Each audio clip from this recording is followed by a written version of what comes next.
Okay then, Raiders, we are back. We've got loads to go over today in a second upload. This one is a huge one as Embark Ocean has actually approached a very big situation going on with the latest update and has a ginormous announcement going over so damn much, including rebalancing and the Toro, and also the frustrations with the wolfpack. So we're going to give you guys all the information on that one, as well as some other things that are happening in the scene and some freebies you can actually get your hands on. If you haven't already, make sure you're smashing the beautiful like button and subscribe with post notifications turned on. It'd be so greatly appreciated. On top of that, make sure you're checking out our incredible sponsor, GamerSupps, the company that offer esports athletes and gamers alike with the most effective and healthy energy drink option. And we've got new bundles dropping all the time. Right now, we've got a big deal going on where the code CLOUDPLAYS at checkout will get you an even bigger discount than normal. Links in the description for that one. And if you want to get your hands on a free copy of the game, or if you've already got it and want Raider tokens, then very simply head down to the comment section and put any coloured love heart in there and it'll enter you in. We'll be announcing this one over the next few days, so make sure you stay tuned to the channel just after the weekend. With that being said, let's dive into the game and see what's happening right now inside of Arc Raiders. So starting off, we have just had this announcement coming up from Embark Ocean, which actually revolved around a lot inside of the latest update. She states right here that we've been looking at your first impressions of the Shrouded Sky update, and we've been loving seeing you engaging with our Firefly and Comet and exploring the Hurricane map condition. There has been some issues that arose since the update, and they've not gone unnoticed. Some of you are experiencing crashes, and the team is actively investigating and working on solutions. We have also seen that the patchwork outfit is not displaying correctly for those of you who have previously departed on your first expedition, and it offers a sneak peek on what's to come. We will address this to ensure the correct rewards are shown for all players, whether you proceed to the second expedition or choose to stay. Next up, they talk about a very big one right here, which is with regards to the Wolfpack. This one was a huge one because I know that a lot of you guys were extremely frustrated with how they actually changed the crafting system and made it so that you needed actual arc capabilities to be able to utilize that inside of the crafting. This one was a big one. She stated, "We understand your frustrations with the new crafting recipes. We adjusted the Wolfpack recipe by adding a Rocketeer driver and removing 2 explosive compounds to bring the ratio of cost versus effectiveness more in line with the trend of other items. Wolfpacks offered a lot for their cost, fast deployment, auto-tracking, and very high damage, so rather than diminish the capability of the Wolfpack itself, we opted to just adjust the crafting component to better reflect its power." Essentially, what she is stating there is that what was on the table was a ginormous nerf to the Wolfpack. And instead of nerfing it, they just made it so that you had to use more amounts to be able to actually craft the Wolfpack to keep that ability to do that high damage, which actually makes sense when they word it like that. And I'm really, really glad that they did that rather than actually nerfing the Wolfpack, because that would have been absolutely wild and the community would have gone nuts for that one. But now that we know that, let me know in the comment section how you guys feel about this and whether you think that it makes it any better. Moving on from that, she also goes in with regards to weapon balancing, because we all know that the Toro has been a very large talking point since the Shrouded Sky update, because she didn't really mention anything about touching that. We just had the Stitcher, the Kettle, and the Venator all getting hammered on, and the Toro sat at the top spot.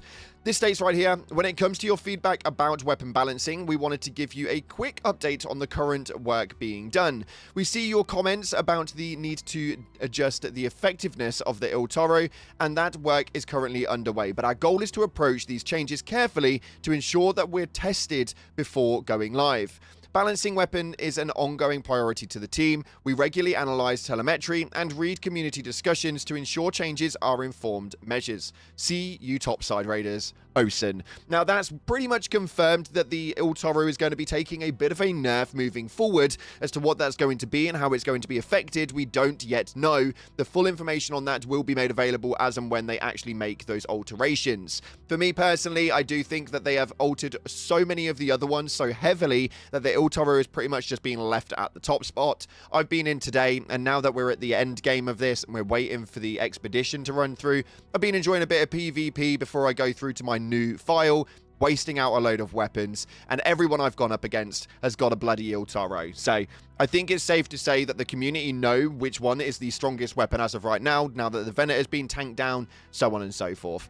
I think it's a bit of a shame that they didn't do anything this patch update, but there will be some changes made in the future. Hopefully, they'll actually bring some of the purple and the gold weapons up a little bit more in terms of what it is that's capable, because I don't think that it's anywhere near good enough compared to what it is that the greys and the greens are currently at. Really weird space, but we'll see how that goes. Let me know what you guys are thinking via the comment section below with that one. Did you want the Toro to be nerfed, or are you happy with the way that things are right now?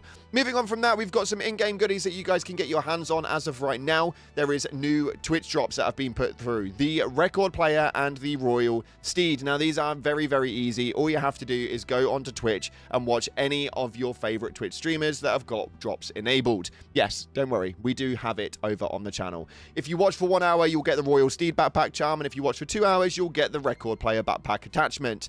Very nice little additions and something that you guys can obviously play with. And to celebrate the 1 million Discord members a little while ago, they spoke about it, but you could get the Discord reward, the toy robot. Now, there has been a few issues with actually getting that issued. Apparently, they are actually aware of it. Somebody put in that the 1 mil Discord reward in the mail is not seeming to redeem at all, and they just keep getting error messages. CM Lily has stated that they are looking into it. So don't worry, you won't lose out on the opportunity to get hold of it. You'll be able to get that toy robot very soon. Talking about things that they are working on, though, and notes being passed towards the team, there are some very large ones. I'm not going to show it on screen because I think that it's actually incriminating beyond belief, but people are actually able to spawn in raider hatches. There was a post that was put up on Reddit that then made its way through into Discord as a bit of a bug report, and CM Jackdaw has stated that they have got this noted and passed it on to the team. So these people who are cheating and leveling up by actually being able to spawn their own raider hatches as to not lose any gear, it's pretty crazy to me. But it seems like a lot of controversy going on at the moment, and this is seeming to be quite a big factor with so many big streamers, including Peanut, Nick Merckx, Cloaksy, and so many more actually talking about how it is that they've actually approached a load of these things and how the updates genuinely brought some positivity to the game, but at the same time, a lot of negative impact, really pushing away the PvP community.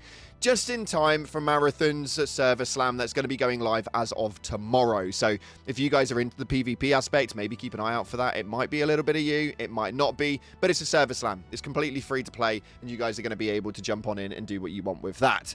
It's nice to have a little bit of differentiation sometimes, dudes. You don't have to stop playing Art Graders, but sometimes it's cool to play a few other things as well. Let me know if you guys are going to be in the server slam for Marathon via the comments below. And it appears that they are pretty much leading the way in terms of cheaters, or that's what they're stating anyway. And it seems that Art Graders are soon to follow exactly how this is going to work, as they have got no second chances with cheaters at all. They are investigating a lot of things with the security for Marathon, which essentially means that there is going to be no second chances to cheaters. If you do cheat, you are in for an instant server ban, and it's not going to be a mess around. Pretty crazy, actually. Pretty crazy. If a lot of people do end up cheating, that is pretty much a massive hammering on the community, and it's nice to know that somebody is looking out for them, that's for sure. Art Graders is slowly backing up on that, though, as we got the anti-cheat conversation yesterday during the patch update, essentially claiming the exact same thing is going to be going on inside of Art Graders going forward. They've just got to work on a few tweaks towards the anti-cheat. Very interesting, that's for sure, but I'm interested to know what you guys are thinking, because realistically, all of these announcements and all of these things are all well and good, but if you guys don't agree with them, well, then it's only going to mess you up further.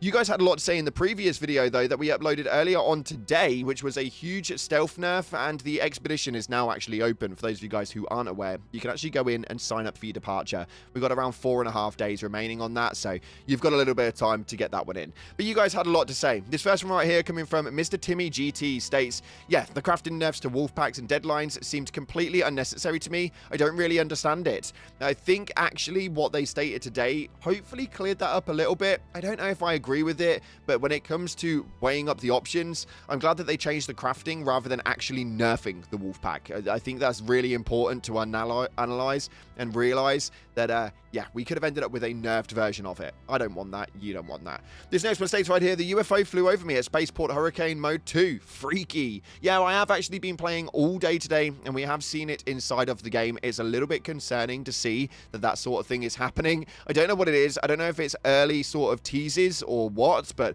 my lord, it is freaky beyond belief. And finally, this one right here coming from Malfi states, I wish they would separate solos from squads in the trials. I ended up in Daredevil 3, but it was literally impossible to progress from there. Just to stay in Daredevil 3 required 80k points for me. Now, that is obviously not too shabby, actually. 80k is not a high number, considering some people that we were up against it earlier on in the season were hitting hundreds of thousands in terms of score points. I do think that they need to work on the trials and lean into how it could actually be operated. Not everybody plays in trios, and not everybody has people to actively play with, especially if you're going to be in matchmaking. Sometimes people don't even play nicely in there. It's really, really odd. So they do need to do something. I completely agree.